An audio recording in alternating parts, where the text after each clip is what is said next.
Hi everybody, today I'm going to show you how to make the Viking pants from the Chevalier Outfitters Viking pant kit.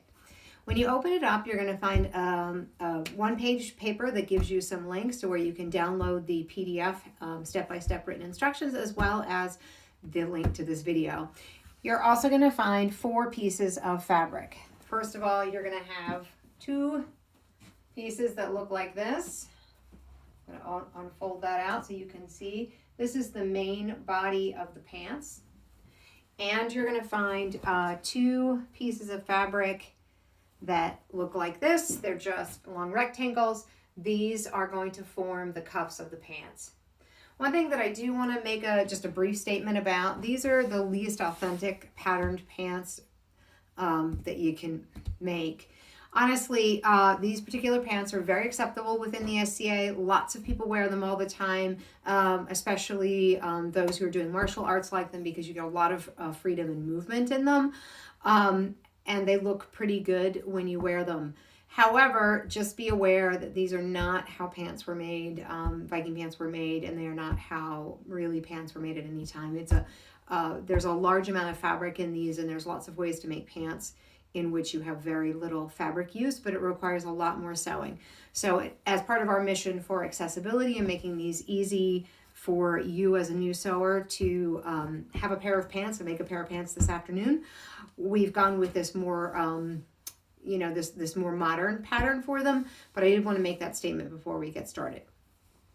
Now, the very first thing you're going to do is take these pants and sew what is going to end up being the crotch area right here. So see this weird shaped J hook? This ends up being the middle of the crotch, right in between your legs. So I'm going to pin this every couple of inches together on this side and on this side. So I'm actually pinning these 2 pieces of fabric together, and then I'm going to sew them. I'll show you how that looks. Machine that shows you that 1/2 inch mark, you can actually just create one. So all I'm going to do is I'm going to just put a measuring tape underneath here, and I want to make sure that it's actually lined up to where my needle is. And excuse me. Once you've got it lined up, put your press-a-foot down just to hold it in place so it doesn't happen with mine, and then just take a piece of tape and go out to the 1/2 inch line and put that down on your machine. So I've gone from 2 to 1/2 inch. You could start wherever just so that you could see it a little bit better. But now I have this line, and as long as I line up my fabric when I'm sewing, right along that piece of tape there, then I know that as I move, I will maintain a 1/2 inch seam allowance. Now, hopefully you can see this here, but on my machine, I actually have a line that is, that as long as I line my fabric up along this particular line right here, with the needle in the middle position, I know that my seam is 1/2 inch.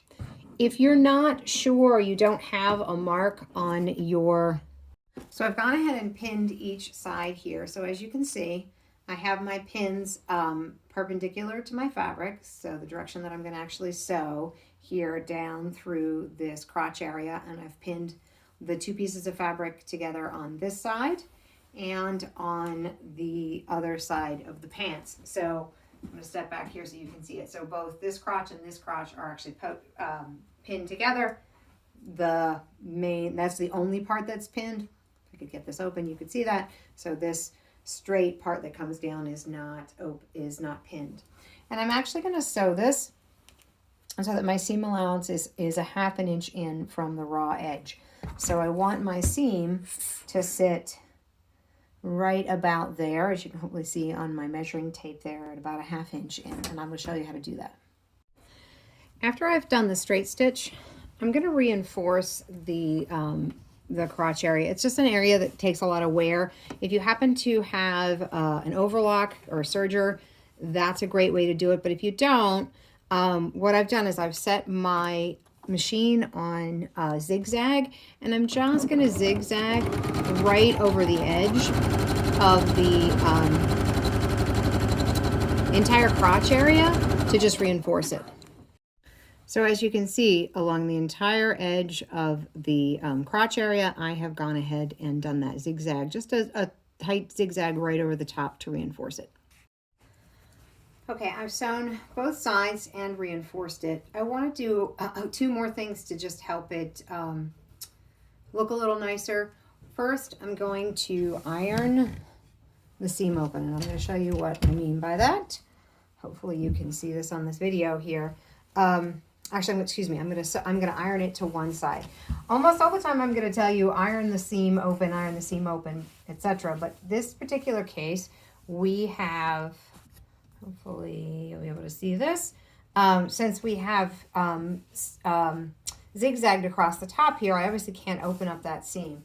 But I still can press the seam to one side so that, again, that seam underneath, if you've watched any of my other videos, I really am a strong believer in ensuring that you do press your seams. Pressing it over to one side, it's a little tricky right here at the bottom where you need to just kind of be a little creative about how you move the fabric. But all I'm trying to do is just sort of flatten the seam on the other side. So that it just gives you a nicer, neater look. So I'm just trying to make sure that this is the outside seam here, that it just looks nice and neat. It's not as critical for the pants for this, but definitely for the other garments. You'll see I talk a lot about pressing. There's also a video under the tip section about irons and why it's important to iron.